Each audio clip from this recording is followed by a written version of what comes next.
This conference will now be recorded. Before I start today's session, I wanted to make sure is everyone practiced what is Docker, what is container, how to create image, what is volume, what is network,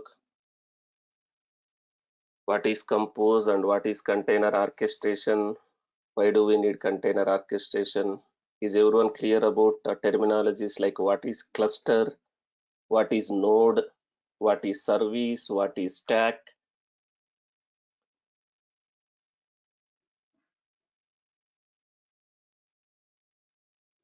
So we discussed almost 18 days. Each day, I think minimum 1 hour 45 minutes. Some days I took even 2 hours. So almost more than 30-35 hours, close to 30-35 hours we discussed only on Kubernetes. We tried to touch each and every point in 30-35 hours only on Docker, and each and every point we thought of discussed in detail. But unless until you practice, that is of no use. Okay. So if you are familiar with containers, it will be very easy for you to understand and implement container orchestration. If you don't know what is container, will you be able to understand a container orchestration first of all? No.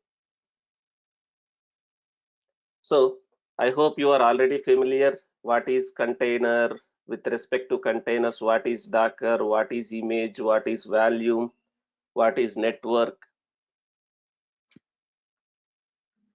I hope you have already practiced. If not, it will be very difficult for you to understand the classes. And also you need to be consistent in the class. What do you mean by consistent?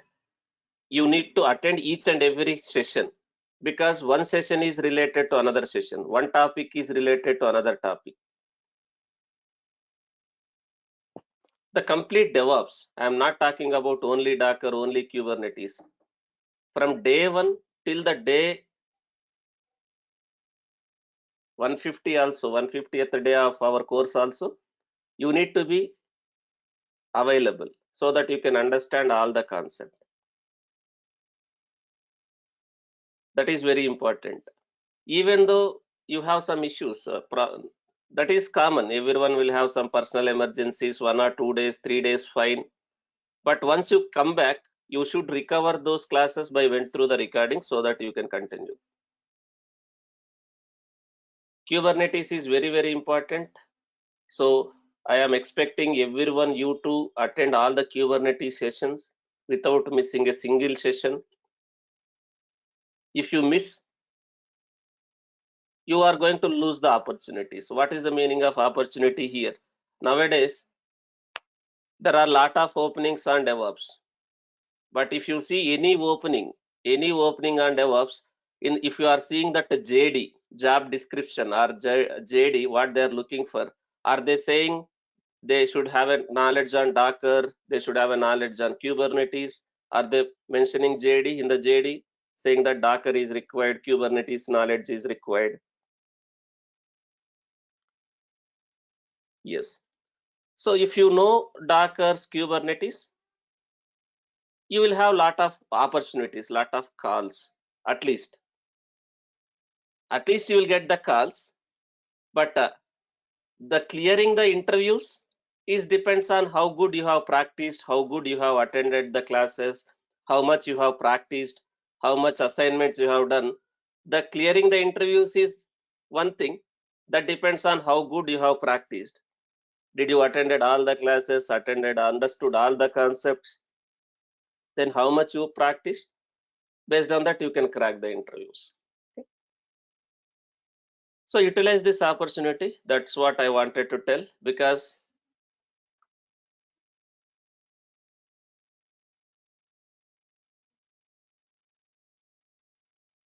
this Kubernetes is very, very important. Abhishek is asking, sir, in the Docker Compose, can you explain what is that parallelism? All those things. Parallelism, as I already told, using Docker Swarm, can I do zero downtime deployment? So I have two replicas. Currently, I have two containers for that service. In my Compose file, I said parallelism 1, parallelism like 1, delay 20 seconds like this. So when I am updating the image, currently this version of the image is running. I updated my compose file. I am redeploying my stack, this version of the image. So because of this parallelism 1, delay 20 seconds, is both old containers, whatever is running out of this version of the image will be deleted at the same time because of this option? No. So is it going to delete one old container? Is it going to create one new container with this version? Then will it take 20 seconds break? Because your new container may take some time to come up. Can I give here instead of 20, can I give 30, 50 based on your requirement? Delay? Yes. After that, is it going to delete one more old container and create a new container? Because of this, will I able to achieve zero downtime deployment? Without bringing my application down, can I roll out my new version of the application in Docker1? So that is what the settings of that update, config, parallelism, and all those things. Now let's continue with Kubernetes. I don't want to waste much time here.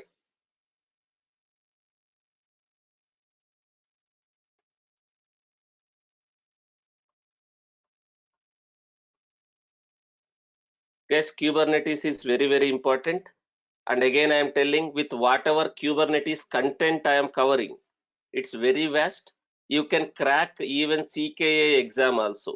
You can crack CKAD, Certified Kubernetes Application Developer Certificate, and you can crack CKA, Certified Kubernetes Administrator also.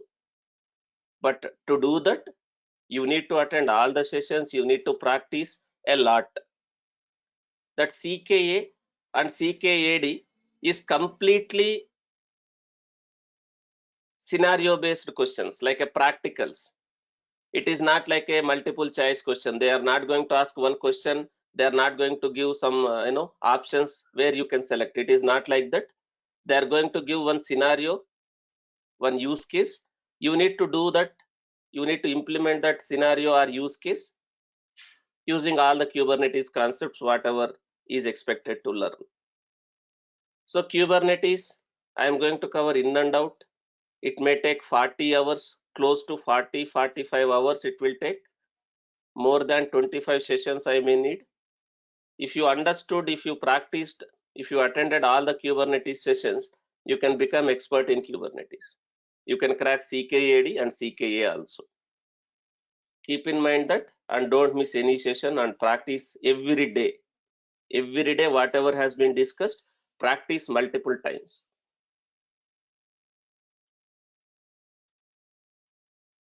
Kubernetes is little difficult.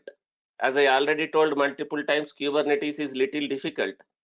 But if you give up, since Kubernetes is very difficult, so Balaji sir, whatever Balaji sir is explaining, I am not at all able to understand what he is explaining. He is explaining some Chinese language, so I am not able to understand. If you feel that if you give up, you cannot learn, even though it's difficult, if you go through, if you practice multiple times, it will be easy for you. So keep in mind that and attend the Kubernetes sessions. It is very, very important. Now you go to any project, guys, 90% of the projects, as I already told, are they following microservices architecture? Is every application is implemented in microservice architecture? Whether they are using Java, whether they are using Python, Node.js, that doesn't matter. They're running, they're developing the applications in a microservice.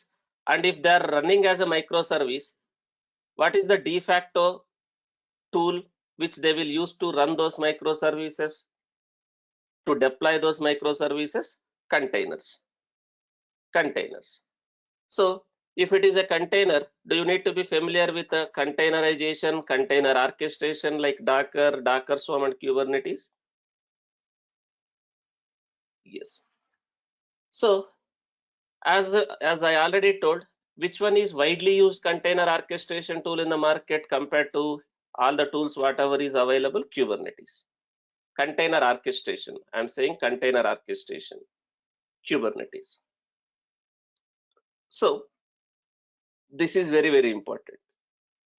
With that background, let's try to understand what is Kubernetes, what is the advantages of Kubernetes, what is the architecture of Kubernetes, Kubernetes components, like what is namespace, what is pod, what is deployment, what is daemon set, what is service. In Kubernetes, we'll try to understand all those things. Now, also we'll try to understand how to set up the cluster and all those things. So first, what is Kubernetes? As I already told, Kubernetes is what? Orchestration engine. It is a container orchestration software.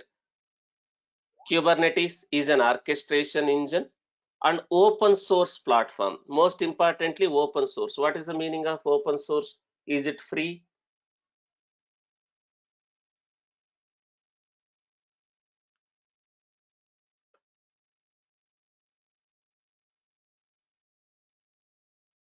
Yes. So it's an open source platform. For what? Kubernetes is an open source and orchestration software for what? For managing containerized applications. For managing containerized applications like managing the containers. Like any other container orchestration software, the responsibility of Kubernetes is what? The responsibilities of Kubernetes, what we can do using Kubernetes. The responsibilities of Kubernetes includes container deployment. Can I deploy the containers? Can I schedule the containers using Kubernetes? Yes. Can I scale and descale? Which means, can I increase and decrease the number of replicas? Yes. And also, can I achieve service discovery and load balancing? Can I achieve that service discovery and load balancing also? Yes. So Kubernetes is not a replacement for Docker. Do you think Kubernetes is a replacement for Docker? No. Kubernetes is not replacement for Docker, but can we consider Kubernetes is a replacement for Docker Swarm? Yes. Kubernetes is a replacement for Docker Swarm. Kubernetes is significantly complex than Swarm. As I already told, is Kubernetes is very simple as Docker Swarm? No. Kubernetes is little complex than Swarm and requires more work to deploy. You need to do lot of things to deploy your application in Kubernetes compared to the Docker Swarm. In Docker Swarm, do I need to just create a service to deploy my application in Docker Swarm? Yes. But here in Kubernetes, there are a lot of things you need to understand. In Kubernetes, there are a lot of concepts like pods, deployments, services, replica sets, daemon sets. There are a lot of things to understand and deploy.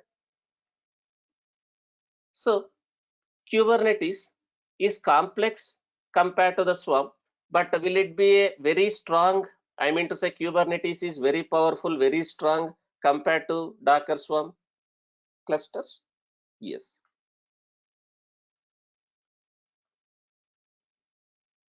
Kubernetes is born in Google, which means who implemented Kubernetes initially?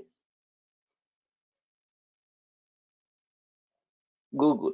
Born in Google. So this Kubernetes is also one application, one software. In which programmatic language they have written this Kubernetes?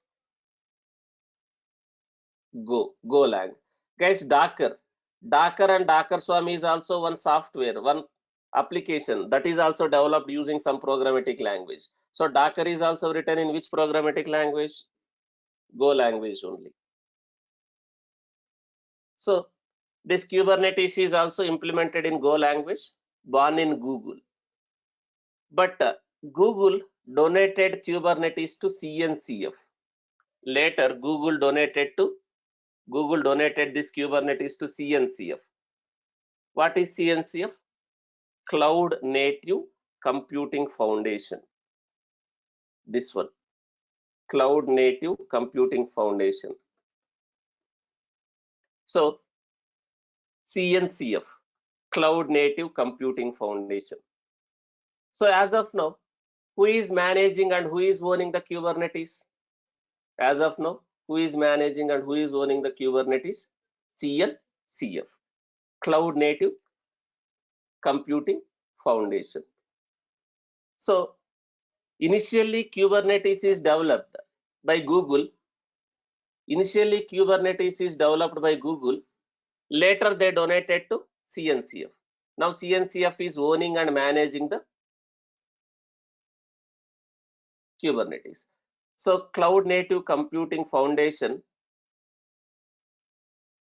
serves as the vendor for neutral home for many fastest growing open source projects, including Kubernetes, Prometheus, and all those things.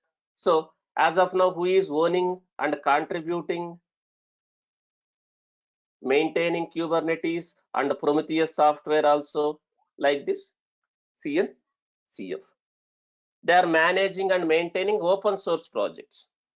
They are managing and maintaining open source projects like Kubernetes and Prometheus. Before Kubernetes donated to CNCF, right? All the Google applications, like most of the Google applications also, whatever applications we are going to use in day-to-day life from Google, are these applications also managed by Kubernetes within their data centers? Are they running their applications as their containers, and are they using this Kubernetes to manage their softwares also? Like we use Google, Gmail, OneDrive, YouTube, all those things, G Drive, yes. So most of the applications of Google also running as a containers.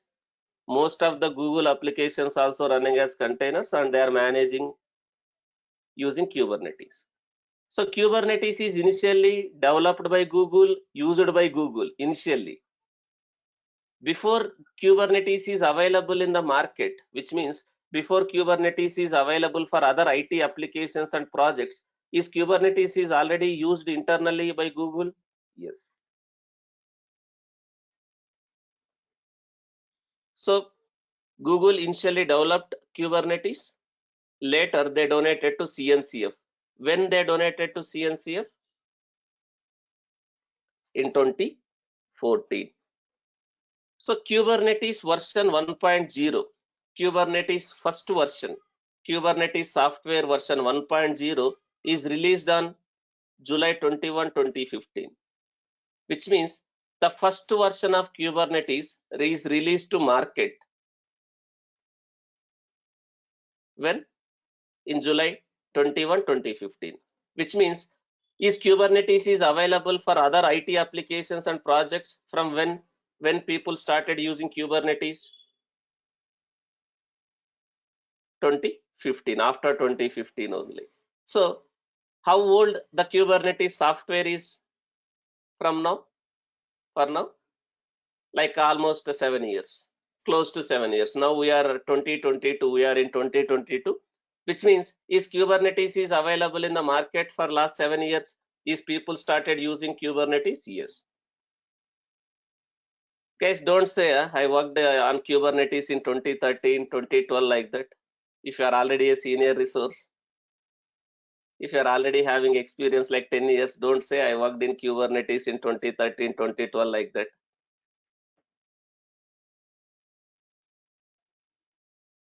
So it is available in the market from 2015. So what is the current stable release?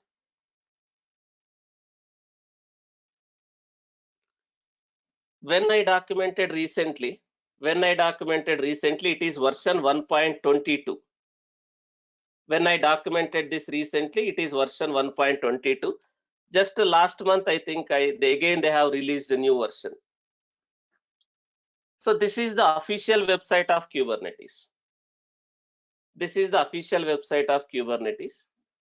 This is the official website of Kubernetes, kubernetes.io. So you can see everything, each and everything. So if you see, they're already planned for which one? They're already planned for which one? Now it is 1.23, already planned for 1.24. So this releases major versions, minor versions. There are two types of things, guys, for any software: major version and minor version. So can I call this as a major release? Like whenever we are changing from 22 to 23, 23 to 24, like that, major. But within 22, like 22.1, 22.2, 3, 4, like that, can I call these changes as a minor releases? Yes. Major versions, minor versions. So if you see current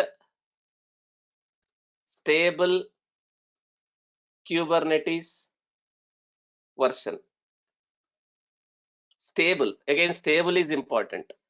Current stable Kubernetes versions, if you see, when the release date is, when they released this version 23.5, version 23.5, when they released? Last month, 16th, right? So these releases will keep on changing, which means how many versions got changed, how many versions of Kubernetes softwares got released within last 7 years. Don't consider this minor versions. Minor versions, every month also they may release. Major versions, so how many major versions as of now? From 1.0 to 1.23, which means this is also one software.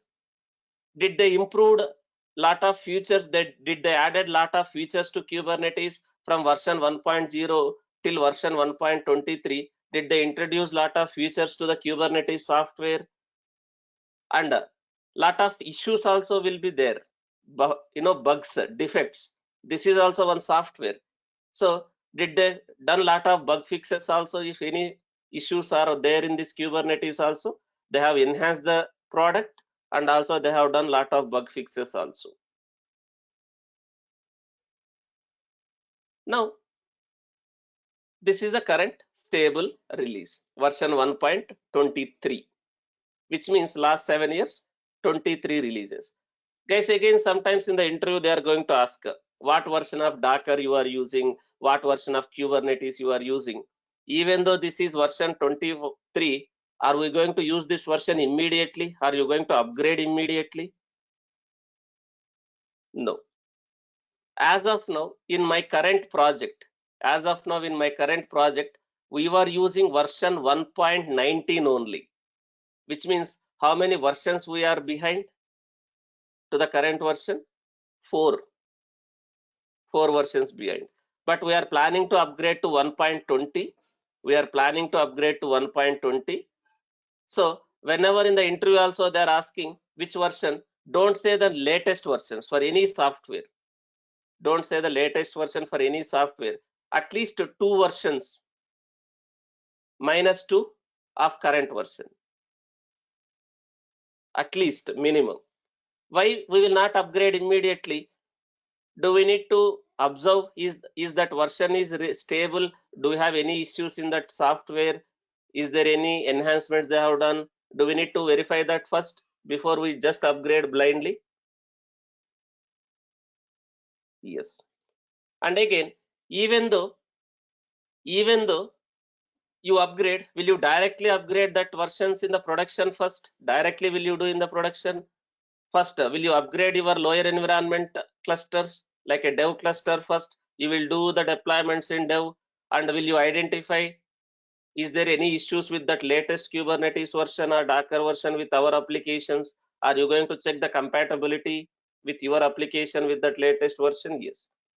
If there are no issues reported in the lower environment, will you upgrade in the higher environment one after the other? You will upgrade in QA, where you will perform load testing, performance testing, stress testing, all those things you will perform. If there are no issues observed, then finally in one day, will you upgrade that in a production? Yes. So that is how the process will happen. That is how the process will happen. Okay. So familiar with these type of things also, because in the interviews any type of question can come. But these are, you no need to be an expert in that subject. Do you need to apply minimum common sense? Like, are you going to directly do in production? If you have minimum common sense, will you go and do directly in production? Will you impact your end users directly? No. So do we need to do some thing in the local environments first? Then we will go to the higher environments. Okay, that is how it works. Now I need to update this document. Now what is the current version? Version 1.23, major version. This minor one, 1.23.5. So this is the current stable release. Now the features of Kubernetes. What are the advantages, or what are the features of Kubernetes? Very simple. Since you already know Docker Swarm, same type of features. Will I able to do automated scheduling, which means using Kubernetes, can I schedule my containers here in the cluster? Automated scheduling. Does Kubernetes provides one scheduler to launch containers on the nodes? Does Kubernetes will have some scheduler who can schedule my containers to the cluster nodes? Who will schedule my containers to the cluster nodes? Yes. So there is a automated scheduling. Kubernetes provides advanced scheduler who can schedule the containers on the cluster nodes. Again, is Kubernetes is also implemented in a cluster background, which means will I have a multiple servers which will participate in that Kubernetes cluster, some machines as a masters, some machines as a workers again here. Kubernetes also implemented in a cluster background. We will have multiple servers. Some servers will be acting as a masters. Some servers will be acting as a workers in the cluster. Will I able to schedule my containers on the nodes which is part of my cluster using Kubernetes? Will it have a scheduler to schedule the containers? Yes. Self-healing capabilities. What is the meaning of self-healing capabilities? In general English, plain English, what is the meaning of self-healing?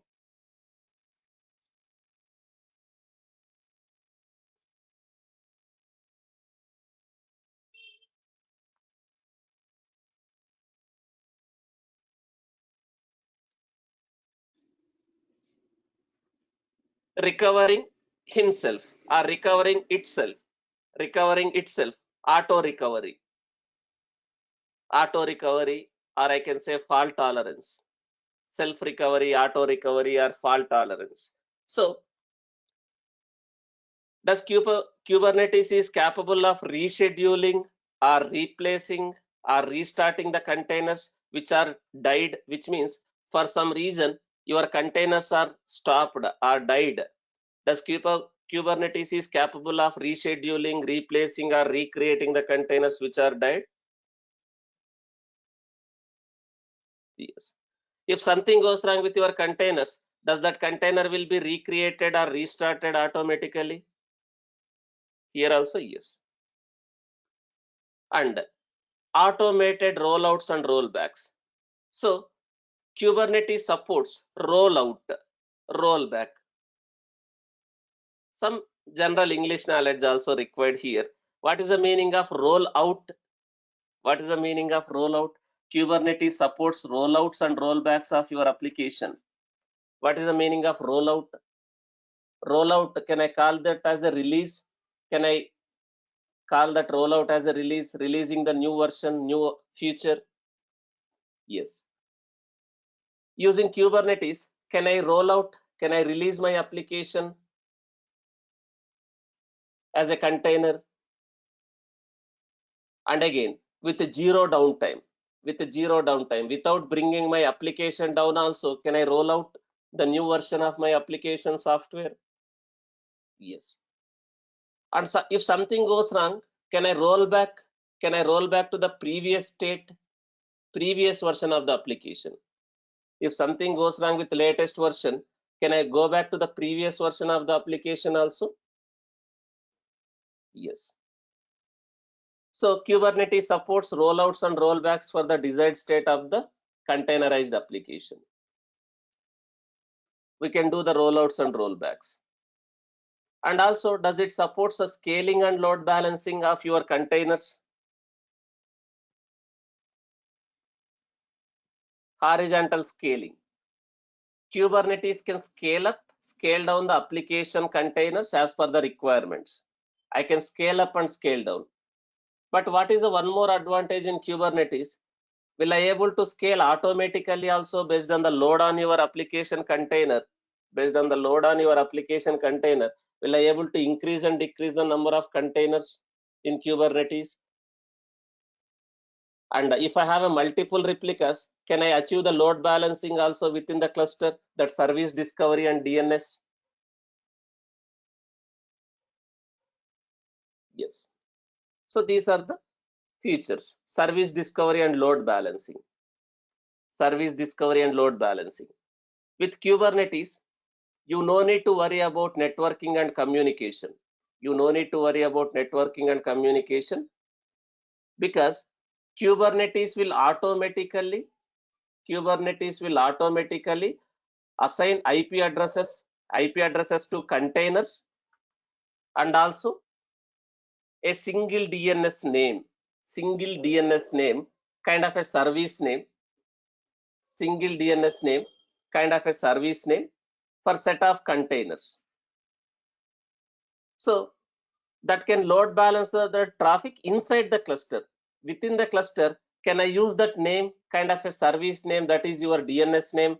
Can I use that DNS name instead of using any IP, your container IP or service IP? Can I use that service name within the cluster for accessing one application with other application? Yes.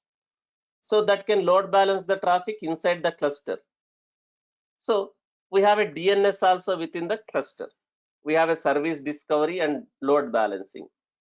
Service discovery is nothing but DNS within the cluster. So do I need to worry about IP addresses? Do I need to worry about what is my container IP or what is my system IP within the cluster? If I want to access one application, do I need to identify or use IPs myself? No. So there is a service discovery and load balancing embedded as part of the Kubernetes. And also storage orchestration. Storage orchestration. With Kubernetes, you can mount the storage of your choice. Using Kubernetes also, are we managing the containers here? Are we deploying and managing the containers here in Kubernetes also? Yes. Suppose I deployed some stateful applications. I deployed some stateful applications in my Kubernetes cluster. If your stateful application containers are deleted and recreated, do you have any data, any state? No. So in that case, do I need to use some storage? Do I need to use some volumes concept here also? Does Kubernetes also support storage orchestration? Which means with Kubernetes, can I mount whatever storage system like a EFS, NFS, local volumes or EBS volumes like that to my containers in Kubernetes also? Yes. So these are the features which we will get in Kubernetes. But before I set up and install Kubernetes, you need to understand the Kubernetes architecture first. This is very, very important in the interview perspective also. Not only just in the interview perspective, if you want to know how Kubernetes is going to work in the background, this architecture is very, very important. In the interview also, a lot of questions is being asked on this architecture, Kubernetes architecture. Very important, and try to focus here more when I am discussing architecture. As I already told, Kubernetes implements in a cluster computing background. Kubernetes implements in a cluster computing background. So everything works from inside a Kubernetes cluster. Everything works from inside a Kubernetes cluster. Kubernetes implements a cluster computing background. Everything works from inside a Kubernetes cluster. So, as I already told, in general, what do you mean by cluster? What do you mean by cluster? Group of nodes here.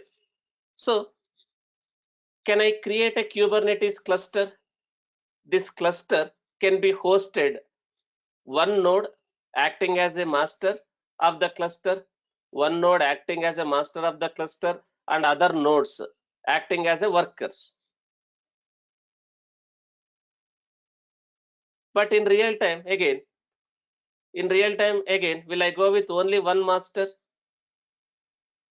So can I have one or more masters? In real time, will I have again one or more masters? Again, in Kubernetes also, what is the recommended number of masters which will be created for high availability? 3. Again, 3 masters is recommended in the Kubernetes also. So I have a masters, I have a workers. But when I am explaining this architecture, we are taking only one master. But even though I have other master, will I have same components in that other master also? Whatever is documented here, will I have the same components in the other master also? Yes. So when we are explaining the architecture, master like this only. Now, what are the components we will be having in the architecture? What components we have in the master? What components we have in the worker? We'll try to understand.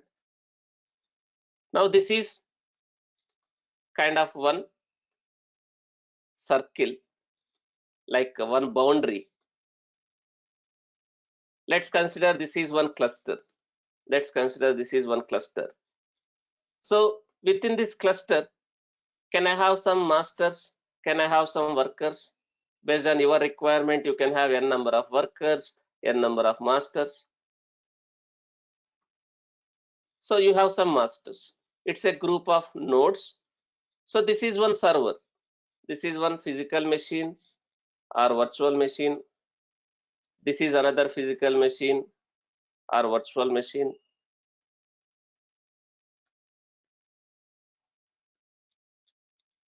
Now, what are the components we will have in the master? What are the components we will have in the worker? That is important. Now, let's try to understand. Now, I am explaining something like this. First of all, I will have an operating system. That is common. That is common. Without operating system, can I install any software? Any software? No. Right? So I will have some operating system. I will have some operating system. But in the architecture diagram, it is not shown, but we will have that operating system. Can any server exist without operating system? At least you need operating system, right? One operating system that can be Linux, Windows, Mac, whatever it is. I have some operating system. Now, Kubernetes is a container orchestration software. Kubernetes is a container orchestration software, which means in each and every server, do I need to have some container runtime? Do I need to have some containerization runtime? In each and every server of my Kubernetes cluster, do I need to have some container runtime? Container runtime. What is that container runtime?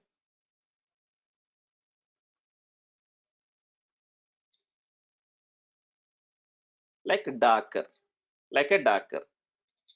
Guys, one more important here. Does Kubernetes supports only Docker? Can I have any other container runtime also, not only just Docker? Can I have any other containerization software also, container runtime instead of Docker? Instead of Docker, can I use any other containerization runtime? like container D, Rocket, CRIO, like that, instead of Docker? Yes. So does Kubernetes supports any containerization runtime? Not only just Docker. Is it going to support other container runtimes also? Yes. But when it comes to Docker Swarm, does Docker Swarm support only Docker? Yes.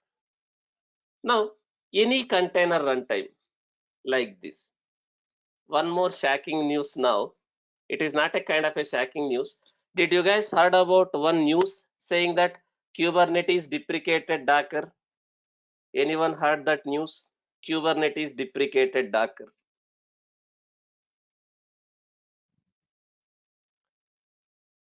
What do you mean by that? Kubernetes deprecated Docker. What do you mean by that? Which means, does Kubernetes is going to support officially Docker anymore as a container runtime? Officially, does Kubernetes is going to support Docker as a container runtime officially anymore in the future releases? No. Sir, what is this?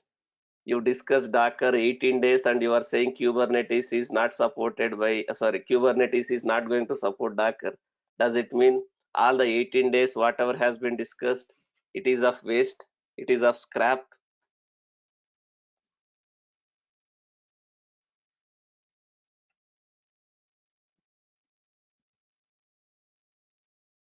Does it mean it's end of Docker?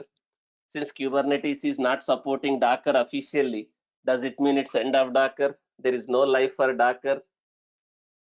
It is not like that. Still, Docker is a powerful software. Still, Docker is a powerful software. Docker is still powerful software. Even though Kubernetes deprecated Docker, can I still use Docker in my project? Yes. For what purpose? Can I still use Docker in the CI part? Which means, can I using in the CI part, can I use Docker to build my images using Docker? Can I still use Docker to build the images by writing the Docker file? Can I still build my images using Docker? Yes. Can I maintain that images in the registries? Can I maintain that in the container registries? Can I maintain the Docker images? But even though Kubernetes is not supporting Docker as a runtime, now instead of Docker, I can use container D or any other container runtime here. Instead of Docker, I can use container D. That is one more container software. That is one more container software. So even though I use container D as a container runtime, can I still deploy the images whatever created using Docker? Can I deploy that in the container runtime of container D? Can I still run that images whatever images is created using Docker? Can I still deploy that images in my Kubernetes even though Kubernetes is not using Docker as a runtime? It is using container ID as a runtime? Yes. Which means, do we still use Docker? Can we still use Docker? Yes, but only for building and maintaining the images. But you may have a question, sir, whatever images I have built using Docker, is it compatible with other container runtime softwares like Containerd, CRIO, like that? Whatever images I have created using Docker, is it compatible with other container runtime software like Containerd? Yes. How come, sir? How come that is possible? There is one concept or standards, OCI. OCI. There is one standards defined around container formats. Open Standard Container Initiative, or Open Container Initiative, or Open Standard Container Initiative, OCI. OCI. Open Container Initiative. So that is one standards, or let me type full form, Open Container Initiative. So what do you mean by this open container initiative? It's a standards. Open container initiative is a governance structure, which means standards. So this open container initiative is a standards defined around, it's a defined, it's a standards defined around industry standards defined around container formats and runtimes. This OCI is a governance structure, which means standards, industry standards defined around container formats and runtimes. So this OCI is established in 2015. This governance is established in 2015 by Docker and other leaders in the container industry. So all the container runtimes are following these standards, which means Docker is also implementing or following the governance, the standards defined by OCI, the container D or CRIO also following the same standards, which means even though images are created using Docker, can I run those images as a containers in the other container runtime? Because all are following the same standards or specifications. If you are from a development background, you can easily understand. There is a concept called interface and implementation. Interface is nothing but a standard. Implementation is basically actual solution. If I am following same interface, same standards, can I implement it differently using different implementations? Yes, right? So this OCI is a standards around open container initiative, is a standards around container formats and runtimes. So because of that, right, will I able to run my container Docker images in the container D also? Container D runtime? Yes. But you may have a question, sir, why Kubernetes deprecated Docker? Still you may have a question. Sometimes in the interview also they'll ask this question, Kubernetes deprecated Docker, why? Why they are deprecating Docker? What is the problem?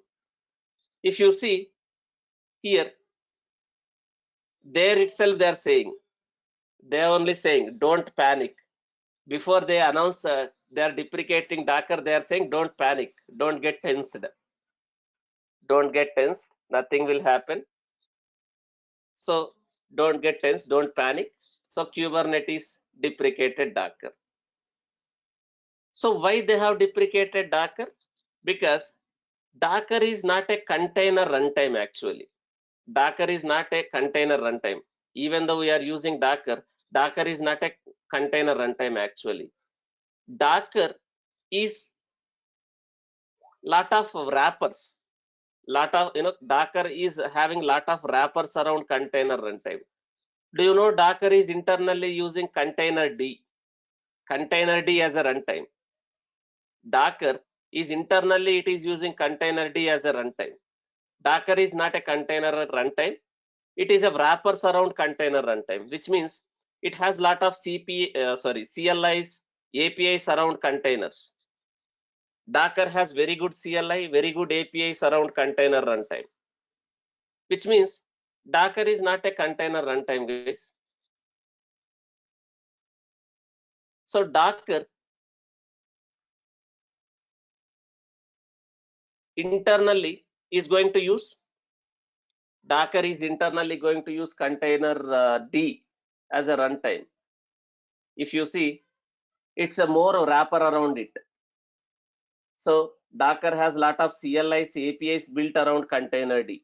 Docker is internally using container D. But is it a wrapper of lot of CLI and APIs around that container D? Using those CLIs and APIs, can I manage the containers? Yes. So Docker has lot of components inside it. Kubernetes will support Docker via Docker shim. There is a one more concept called Docker shim.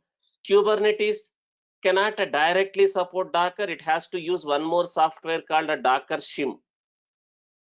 It is a lot of overhead.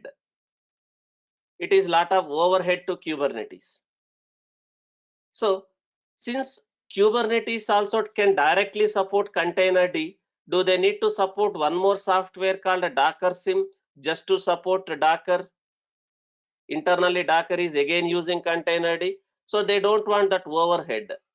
They don't want that overhead to manage one more additional software just to support Docker. So that's why they have deprecated. So in which version they said they are going to deprecate?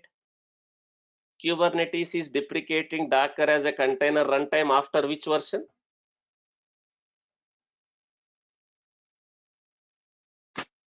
Version 1.20. They are saying they are deprecating, but does it mean I cannot use Docker? I cannot use Docker in 1.20, 1.21, 1.22. Can I still use Docker? Yes, I can still use Docker. Then what is the meaning of deprecating? Is there any official support in the future releases? Any issues arises when you are using Docker as a runtime? Is there any official support from Kubernetes? Are they going to consider those issues and fix the issues? No. Which doesn't mean I cannot use. They are not going to support. If they are not going to officially support again, will you dare to use that software if Kubernetes itself is not supporting that one? Are you going to take that risk and use that container, Docker as a container runtime? No, right? So even though we are not going to use Docker as a runtime, can I still use Docker in the future releases of Kubernetes also? You are not using Docker as a runtime, but can I still use Docker in my build servers? Can I install Docker? Can I build the images? Can I push the images? CI part. When it comes to the deployment, can I deploy whatever images I have created using Docker and a Docker file? Can I deploy those as a containers in any container runtime like containerd, CRIO also? Yes. Is everyone clear? What is the meaning of Docker deprecated? Kubernetes deprecating Docker. Does it mean it's end of Docker? You may thought, sir, why you have explained 18 days? If Kubernetes is not supporting, you wasted my 18 days of time, right? It's not like that. Kubernetes Docker is still powerful tool. We can still use Docker. When I am using containerd, do I have a very good CLIs or APIs around containerd to manage images, to create images? No.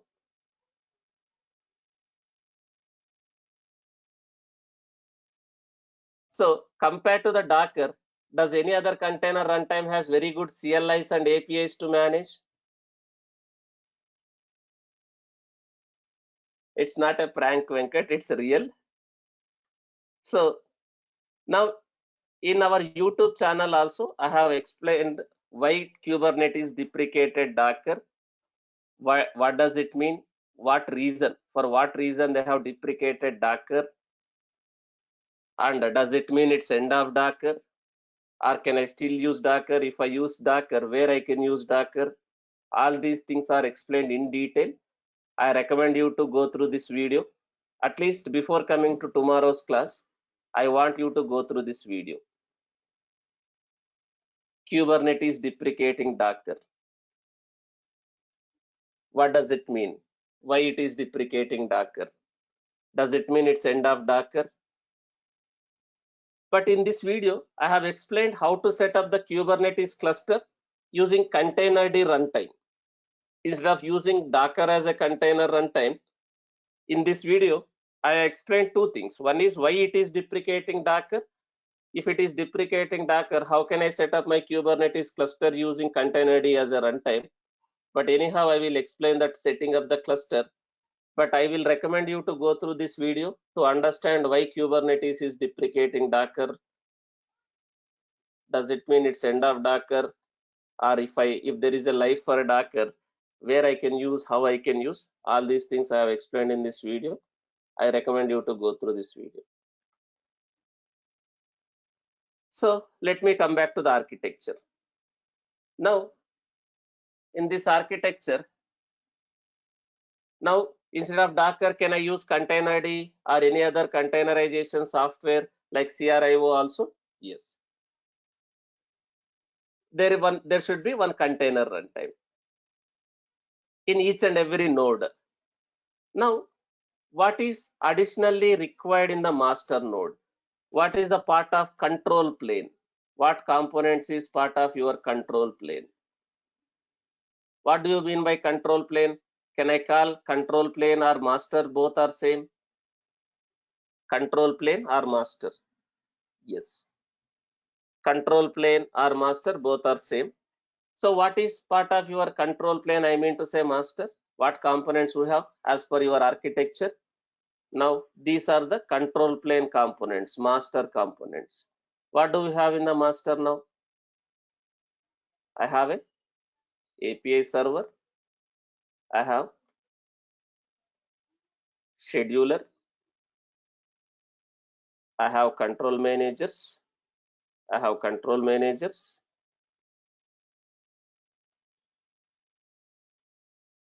Control managers. And I have etcd. One more component called etcd. So all these components I have as part of my master. That is, we call it as a control plane node or master node. Master node, manager node, or control plane node. Is this control plane node, is this master node is responsible for controlling the cluster, the components of your cluster? Is this master is responsible for managing or controlling that applications in the cluster? Yes.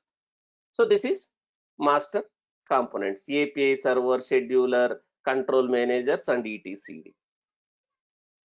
Now, what are the components in the workers? Guys, these type of questions will be asked in the interview. What are the components in the worker? As of now, I am representing here with the Docker as a container runtime. Even though Docker is deprecated, instead of Docker here, can I have containerd or any other container software here instead of Docker here?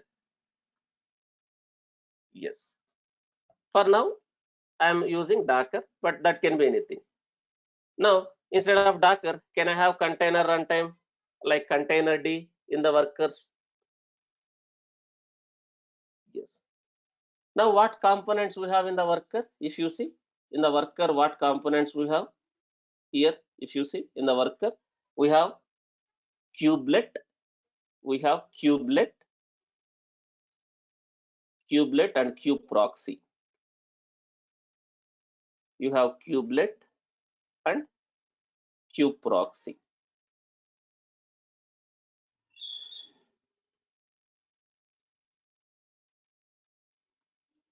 You have a kubeproxy and kubelet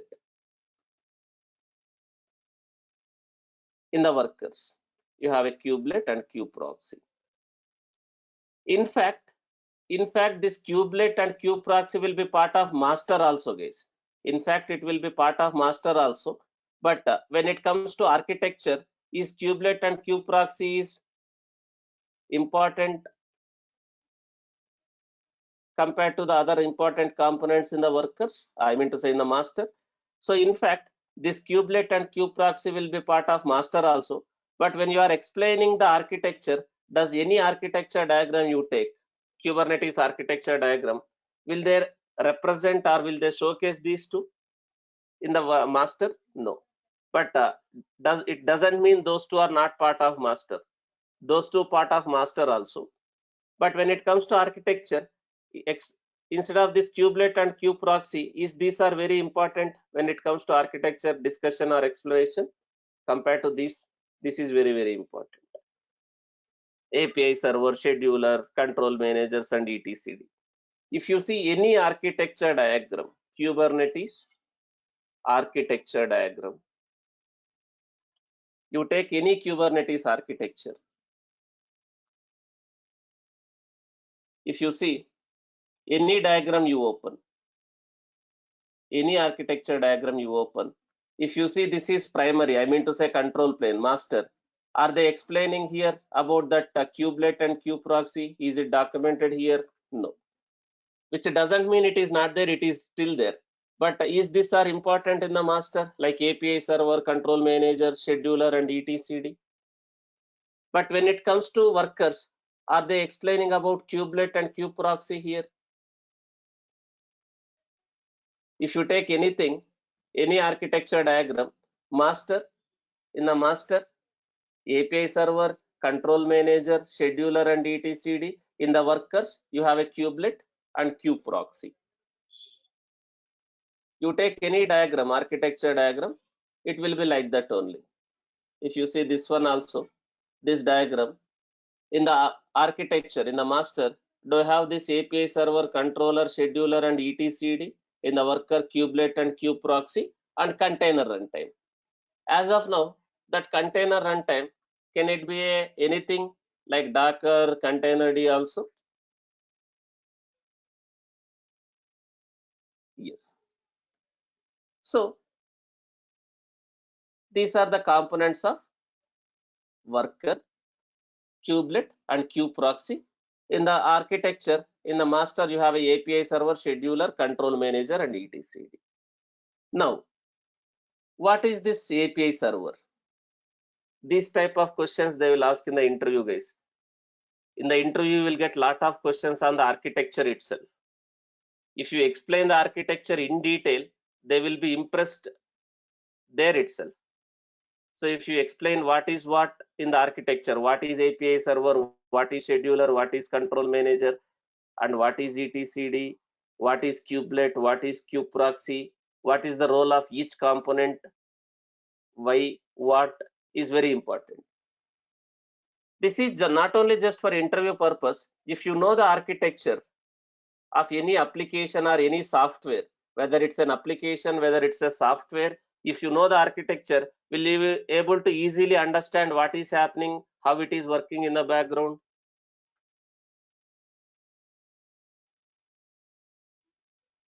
Yes. So here in the master, you have a API server, scheduler, control manager, etcd. In the worker, you have a kubelet, kubeproxy. Whether I have 100 workers, in each worker, do I have a kubelet and kubeproxy? Whether I have 100 worker machines or just two worker machines? Yes.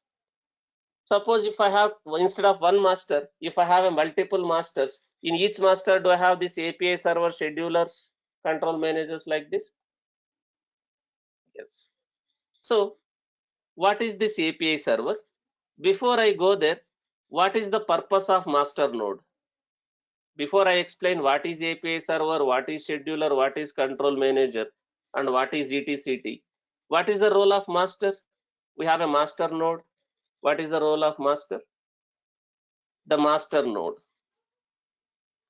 The master node is responsible for what? The master node is responsible for what? Management of your Kubernetes cluster. Is it responsible for managing the cluster?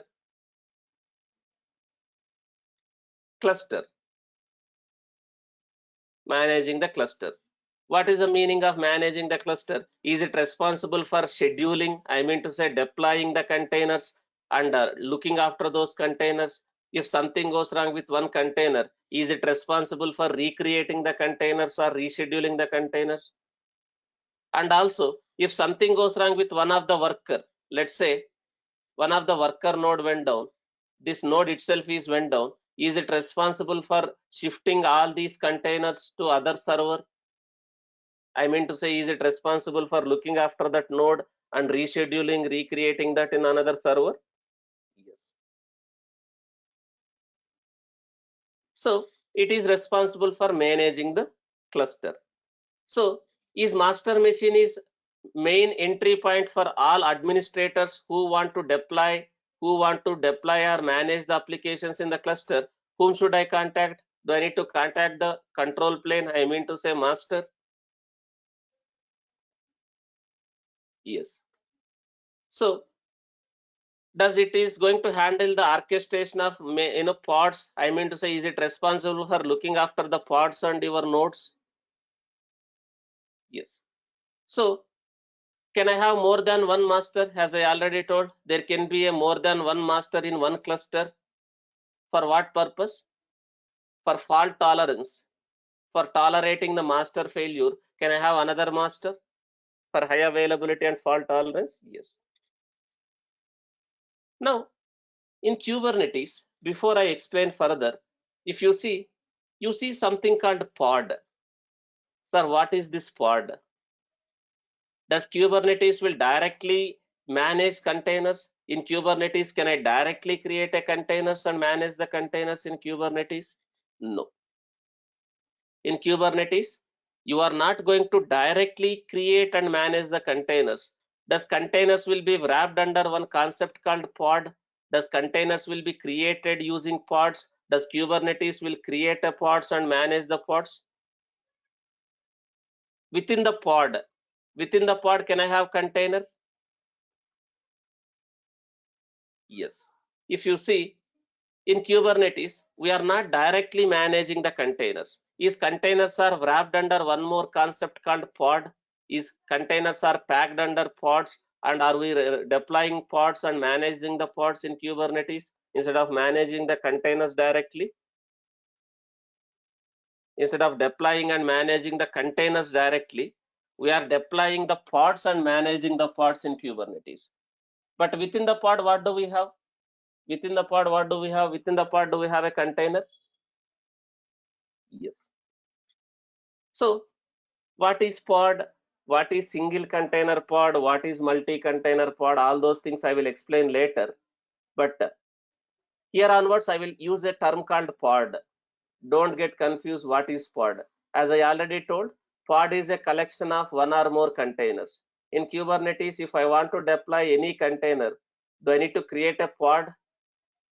Can I directly create a container? No. So don't get confused with the terminology called pod. So in Kubernetes, we are going to create a pod. Does pod will have a container? Yes. So don't get confused whenever I am using a term called pod. So if you see in the architecture, I have a master, I have a workers, right? In the workers, can I create my pods, which means can I deploy my containers as a pods? Yes. Now, master node is responsible for that scheduling the pods and managing the pods. So who is responsible for scheduling, which means creating or deploying the pods and looking after that pod containers? Master. So in master, what is these components? What are the important components you have in the master? API server. In the master, one more important component. These are the components of master. In the master, there is a component called API server. What is API server? What exactly API server will do? What is the whole purpose of API server in the control plane, in the master? So first, before we understand API server, what do you mean by API, guys? What do you mean by API?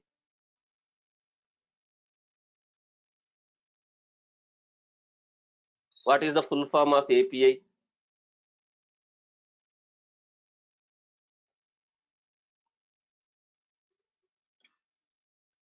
Application Programming Interface, which means whatever you do in Kubernetes, whether you are creating a pod, whether you are deleting a pod, whether you are creating a deployment, deleting a deployment, whatever you do in Kubernetes, is it one API call? Do you need to make some API calls to do anything, in Kubernetes? Yes. So do I have all those APIs? Do I have all those APIs running in my Kubernetes control plane? Whatever I want to do is all those services, is all those things is running as APIs as a code in my control plane in the master? Yes. So each and every Kubernetes object is one API. This pod, is also one Kubernetes API. So if I want to create this pod, I want to create some pod in my Kubernetes cluster, whom should I contact, guys? Whom should I contact if I want to create some pods or containers in that pod? Whom should I contact? Do I need to contact master, and again within the master, whom should I contact? Whom should I request? API server. Suppose I want to update this pod or I want to delete this pod also. Then whom should I contact? Whatever I want to do in my Kubernetes cluster, do I need to contact my API server in the master? Yes. So API server, what API server does? API server will interact with API, which means code. Code. Kubernetes is implemented in Go language.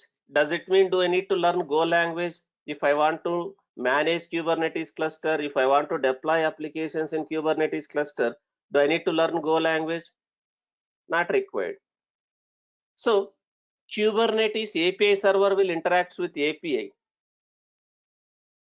Internally, it will be interacting with APIs.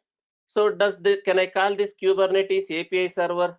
Can I call this API server as a front end for all my Kubernetes operations? Whatever I want to do in my Kubernetes cluster, can I call this as a entry point or front end?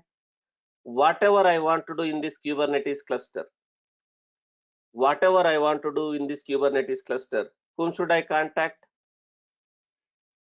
I want to contact the API server. The API server. So can I call this as a communication center? Communication center for developers or system administrators who, like developers, if they want to develop, if they want to deploy their application, if I want to deploy their application, does the developer need to contact API server to deploy the application or update the application, delete the application? I mean to say containers. Yes. And also, is it a communication for system administrators like Kubernetes administrators to do the administrative tasks like creating a volumes, creating new servers, granting the permissions? So is this API server is kind of a control plane, or I mean to say front end for Kubernetes operations? Whatever you want to do in this cluster, do I need to contact this Kubernetes API server? Yes. But how to communicate? How to communicate with this API server? This is a client server architecture. Kubernetes is also a client server architecture. This is API server using some client. Can I communicate with that API server? Can I communicate with that API server using some client? So if I want to communicate, how can I communicate with that API server? If you see that diagram, architecture diagram, if you see that architecture diagram, CLI. Can I use some client software, CLI software?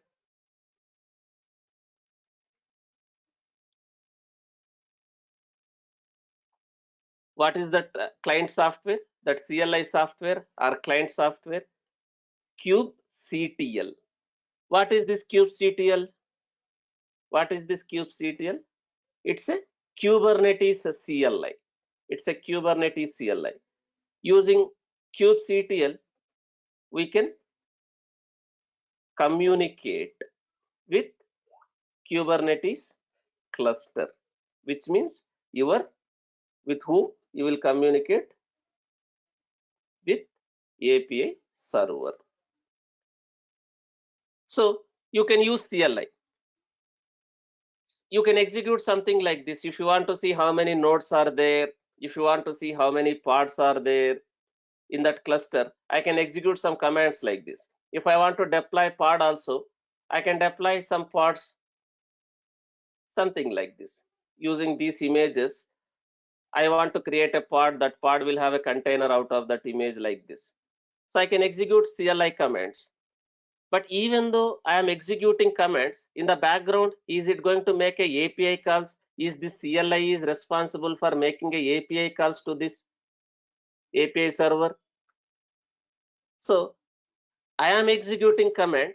But in the background, is it a programmatic call, kind of a REST call, REST API call? It's a REST API call. So this CLI is creating a request and the CLI is passing that request to the API server. So can I call this as a client? Can I call this as a server? Kubernetes client. Now, whatever I do using CLI, does request goes to the API server? Is that API server will validate and process that request? This is a CLI. And also using UI also, can I do that? Can I write some UI internally using that UI? From that UI also, can I make some API calls? Can I make some API calls using that UI? Kubernetes dashboard. Kubernetes dashboard. But are you going to use UI for deploying, managing your applications in the actual projects? Are you going to do using UI? No. But using this UI, using this Kubernetes dashboard or UI, will I able to have an overview about my cluster, which means how many nodes are part of my cluster, how many parts are part of my cluster, whether they are running, whether they are not running. Will I able to have an overview using UI? Yes. So whether it's a GUI, whether it's a CLI, both whether it's a GUI or CLI, in the background we need to contact whom for getting or updating or deleting anything in the Kubernetes? API server. API server. So whenever I execute any command like this also, first what happens? First request goes to API server. But does this CLI should know where exactly that cluster is running, where exactly that API server is running?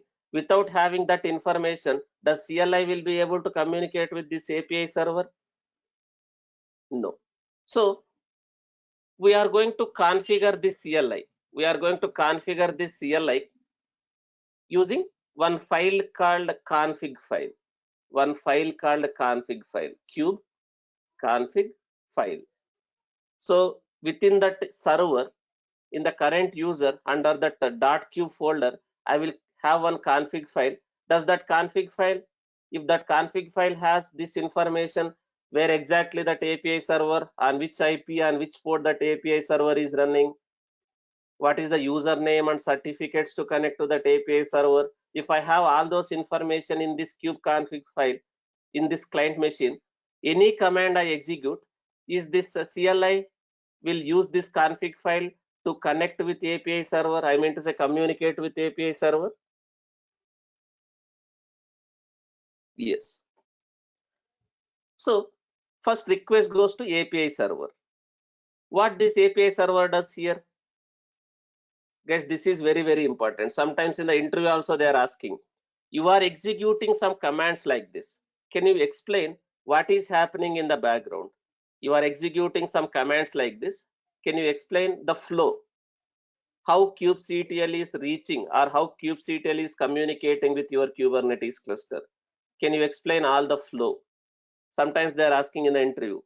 Remember, any command I execute like this, is it going to use this kubeconfig file to identify on which IP, on which port that API server is running? As a which user I need to connect to that API server for authentication and authorization? So this kubectl first make a request to the API server. What this API server does, once the request comes to API server, is this API server will authenticate and authorize the request first. What is the meaning of authentication and authorization? So whoever is requesting, does this user, does this system is known to the API server or not? Is it going to do some kind of authentication whether this system or user is known to the Kubernetes? Authentication, kind of a login. Is it going to validate whether that system is valid, that user is valid or not first? Or is it blindly going to process that request? Is it blindly give the information or update the information blindly? No. First, it will authenticate.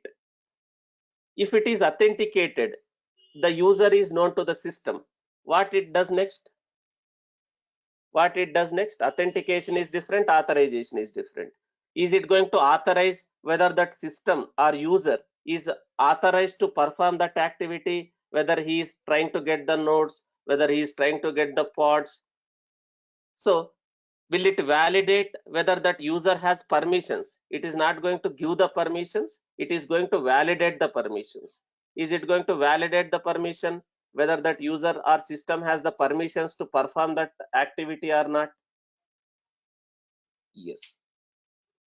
Guys, in the Jenkins also you have done this, right? In the Jenkins, do you have this authentication and authorization? Nexus also you have this authentication and authorization. So same thing. Does your API server first will it do the authentication and authorization before it process that request? Whether you want to deploy a pod, whether you want to delete a pod. So does Kubernetes will first authenticate and authorize before it performs that activity? Does API server will authenticate and authorize? Yes. Once authentication and authorization is done, is it going to validate and process that request? It is going to validate and process the request based on whatever you are trying to do. Suppose I am trying to create a pod. I mean to say I am trying to deploy my application. I am trying to create a pod. I am trying to deploy my application. So it is going to authenticate, authorize. If the request is proper, then what it does? What that API server does, once that is everything is proper, it has authenticated, authorized, and the request data is also proper, then is it going to persist that information in etcd? It will persist that information in etcd.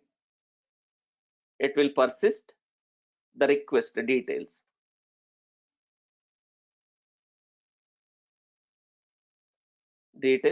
in etcd. Guys, suppose the authorization is failed, authentication is failed, is it going to return the response back to the client saying that you are not allowed to do that permission, you are not allowed to do that permission, or some kind of error, you are not authenticated or authorized to do that? Yes. And if he is using some invalid options, incorrect request, then is it going to validate and say you are using some kind of a invalid options or request? Again, yes. If everything is proper, if everything is proper, is that API server is going to persist that request details in etcd? If you are trying to create a pod, is it going to save that pod information in etcd? Yes.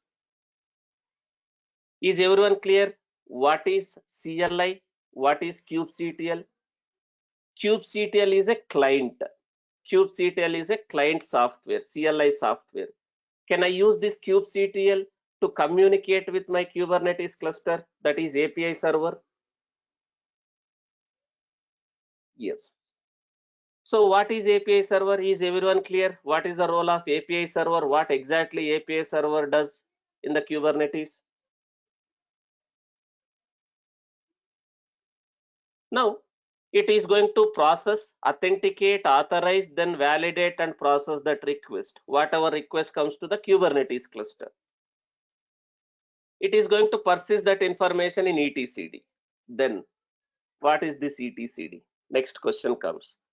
What is this etcd? What is etcd?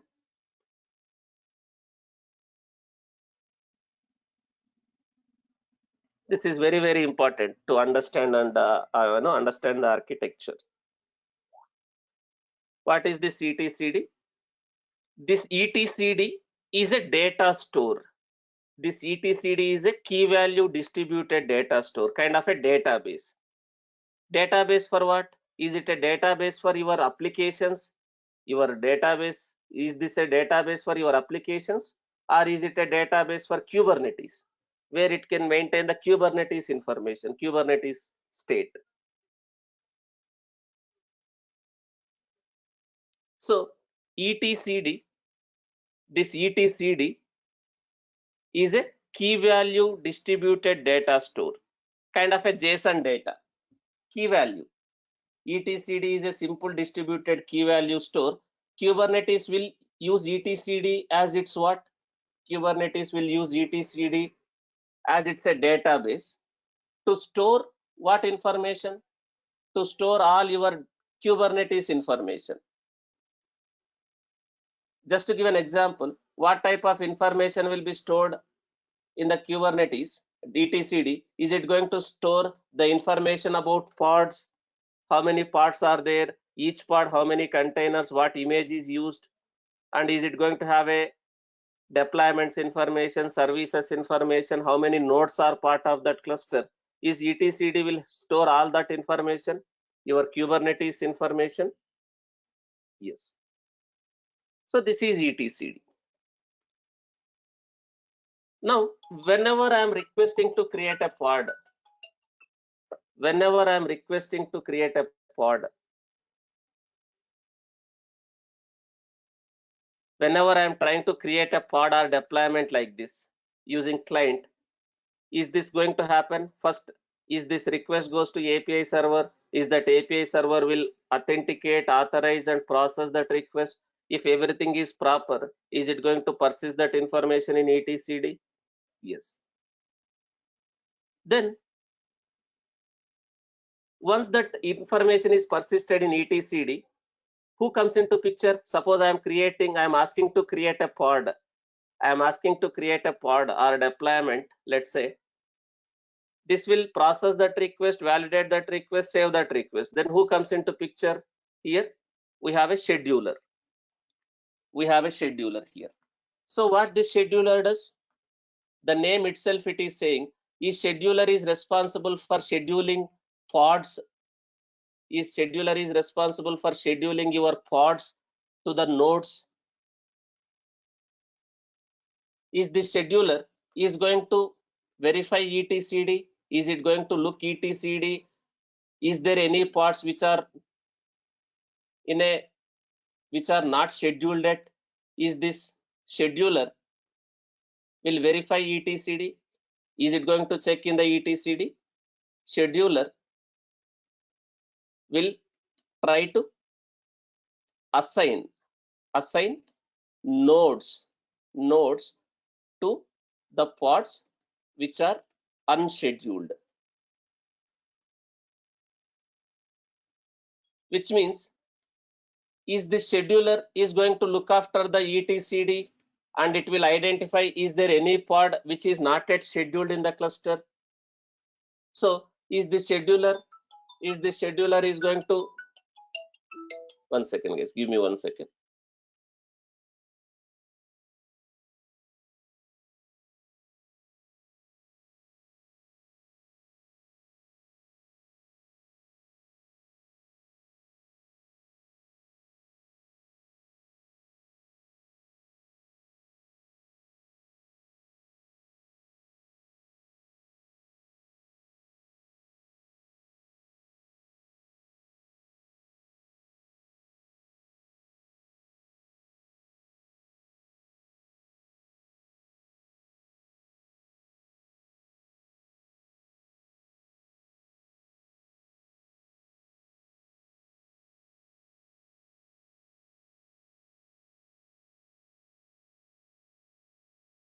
Sorry guys, I'll continue.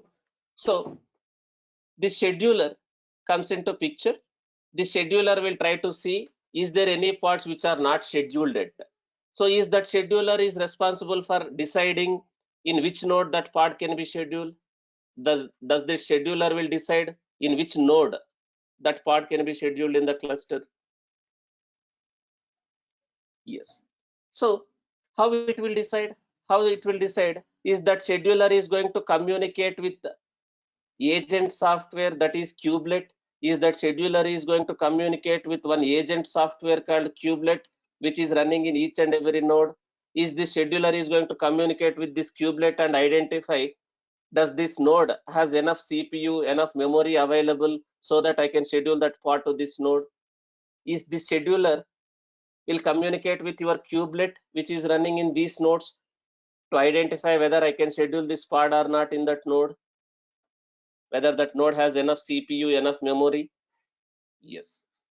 So scheduler will assign the nodes to the pods which are not scheduled, but this control I mean to say this master, who is going to communicate with within the workers or within these nodes, who is with which component, this control plane, like your scheduler or your control manager or your API server, with whom it is going to communicate in these nodes, with whom it is going to communicate with these nodes to manage that, to manage the nodes. I mean to say, to manage the nodes and parts which is running in that nodes, it is going to communicate with whom? Kubelet. So what is kubelet again? What is kubelet? Kubelet is different, kubectl is different. Kubelet is different, kubectl is different. What is kubelet, guys? Kubectl is a CLI. Kubelet is what? Can I call this as one agent software? Kubelet is a primary node agent. Kubelet is a primary node agent that will run on each nodes, in each and every node, including master also. Can I call master also as one node? Master also as one node? Yes. So kubelet is a primary node agent.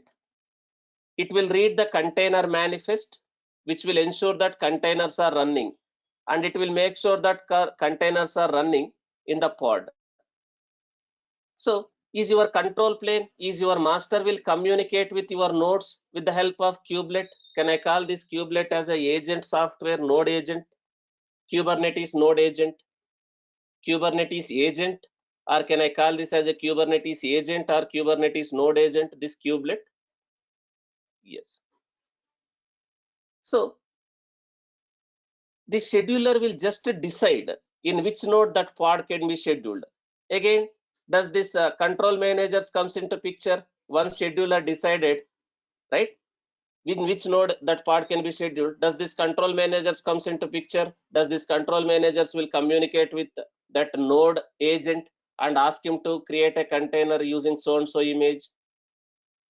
So the pods gets created here in whatever node that is decided.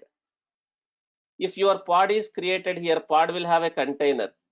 And again, if something goes wrong with these containers or pods, do we have some control managers who is looking after those pods and those nodes?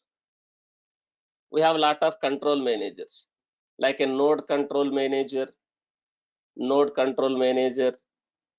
replication control manager, deployment control manager, like this. We have a lot of control managers. Suppose I created a replication controller. Is this replication control manager will look after your replicas? If this replica is not running, is this replication control manager again will replicate that in some node or same node? Yes. And we have a node control manager. If something goes wrong with this node itself, does this node control manager will do something? You have a lot of control managers, like a node control manager, replication control manager, deployment control manager, lot of control managers. Each control manager will perform some activity.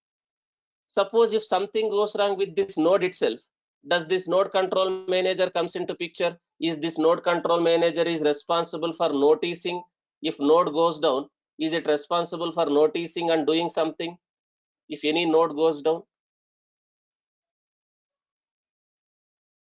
Yes.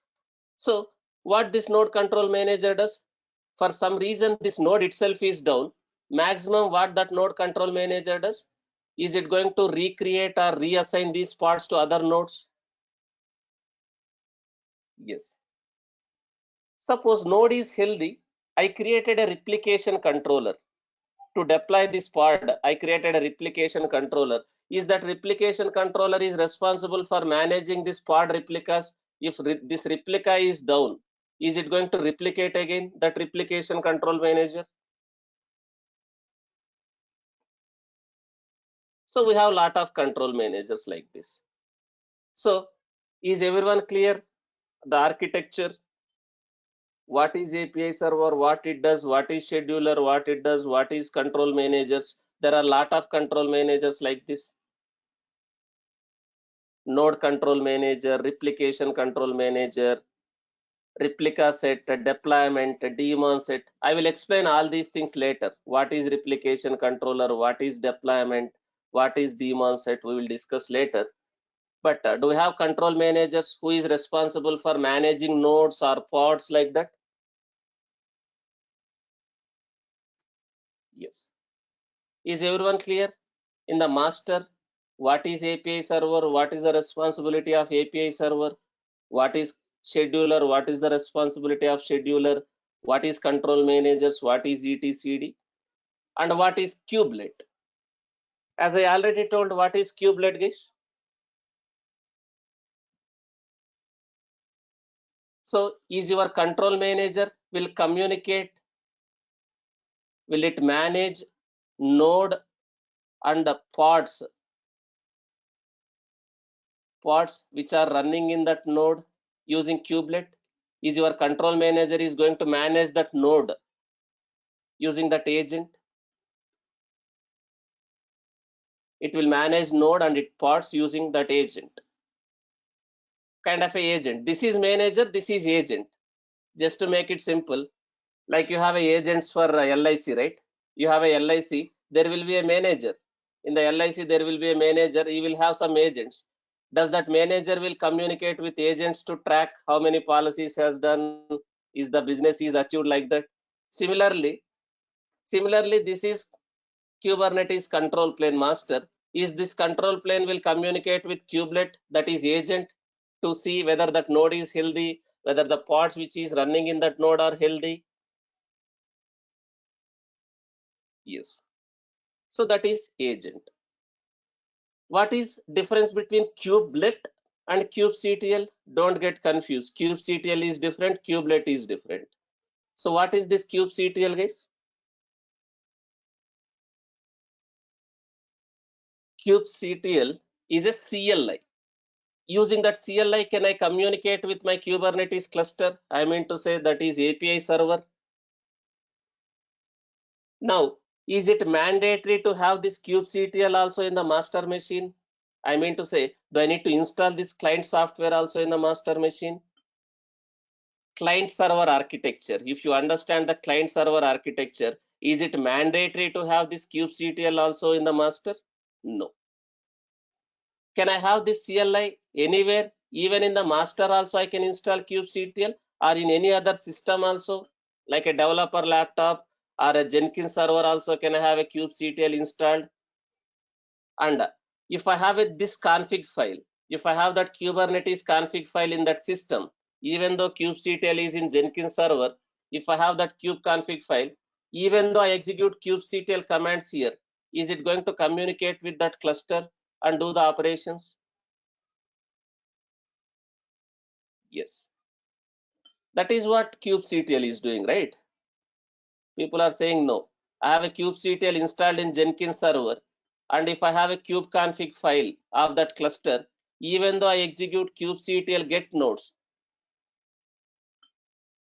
using this kubectl get nodes, is the request goes to this API server and get the information. If I want to deploy, can I execute kubectl commands from this server? Even though this is not a Kubernetes machine, this is not a master, this is not a worker, does this machine can communicate with the cluster and do the deployment in the cluster? Yes. If required, can I install kubectl also in the master? Yes. Without installing in the master also, can I have a kubectl in a separate machine? And if I have that kube config file, can I communicate with my cluster? Yes. But if I have a kubectl in a separate machine, is this machine is part of the cluster? I mean to say, is this machine is part of your cluster? Even though you are deploying applications using this machine, is it a master or worker? No. That is kubectl. What is kubelet? What is kubelet?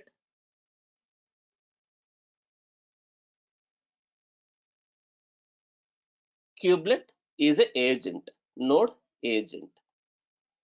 Now, is everyone clear, guys? What is container runtime? What is API server? What is scheduler? What is control manager? What is etcd? And what is kubelet?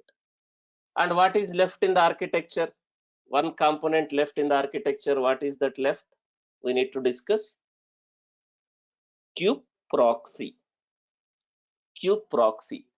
What is that proxy? The name itself, it is saying proxy. It's a networking proxy. It's a networking proxy. So if I want to access the containers which is running in my Kubernetes cluster, I want to access these applications, these pods which are running in my Kubernetes cluster, within the cluster or outside the cluster, if I want to access, with the help of whom I can reach the containers, the applications, or the pods which is running in my Kubernetes cluster, with the help of kube proxy. So that kube proxy is a networking proxy. Kube proxy enables Kubernetes service abstraction. It is going to maintain the networking rules on the host. It is going to perform the connection forwarding. It's a networking proxy. So kube proxy will maintain network rules on the nodes. It is going to maintain those network rules on the nodes. Does these network rules will allow us to communicate your pods inside the cluster or outside the cluster? What is the meaning of inside the cluster? Suppose I have another pod, another application running in my cluster. If this application want to communicate with this application, can I call this as an inside cluster? I want to access this one from this one. Can I call that as an inside cluster? Yes. Suppose if I want to access from outside the cluster from separate machine, can I call this as an outside cluster from this machine or system? I want to access this one. Can I call this as an outside cluster? Yes. So if I want to access inside the cluster or outside the cluster your applications, who is going to help to access those pods within the cluster or outside the cluster? Kube proxy. So it will help us to have a network proxy. It will help us to have a network proxy in Kubernetes, right? So there is a separate concept here, guys, service. There is a separate concept called service, Kubernetes service. So we can do that using service. I mean to say, I can access this application within the cluster or outside the cluster using service by creating a service. Service is a logical concept. Service is a logical concept, but the actual work will be done by whom in the background? We are creating a service to access that application, but in the background, who is going to do the actual work? Service is just a logical concept. The actual work will be done by your kube proxy. Is everyone clear on the architecture? If you understand this architecture, you can understand Kubernetes very well. In and out of architecture, I explained. This is very, very important. Sometimes in the interview, they are going to ask, you are executing some kubectl commands. What is happening in the background? Is request is going to API server? Is API server is doing this? Scheduler is doing something? etcd is doing something? Kubelet is used for some purpose. Kube proxy is used for some purpose. Is everyone clear? The Kubernetes architecture. Today we covered only architecture. Tomorrow I am going to explain how to set up this cluster. We are going to set up the Kubernetes cluster tomorrow. So can I set up Kubernetes cluster in any kind of infrastructure, whether it's an on-prem infrastructure, whether it's a cloud infrastructure? Can I run my Kubernetes anywhere? Suppose my company, my application is using data center, their own data centers. Can I run my Kubernetes in data center, or can I run Kubernetes in the cloud also? Yes. So tomorrow I will explain how to set up the cluster. Today only architecture. This is very, very important. Now today you need to go through one more video. Kubernetes deprecating Docker. But don't set up the cluster. Here, I have explained how to set up the cluster also. Anyhow, I am going to explain tomorrow. Don't set up the cluster, but just understand why Kubernetes deprecated Docker, and also try to go through today's session one more time and understand the architecture. Tomorrow, I am going to continue with setting up the Kubernetes cluster. Thank you, guys. That's it for today. Have a great day. We'll see you tomorrow. We'll set up the Kubernetes cluster. Thank you.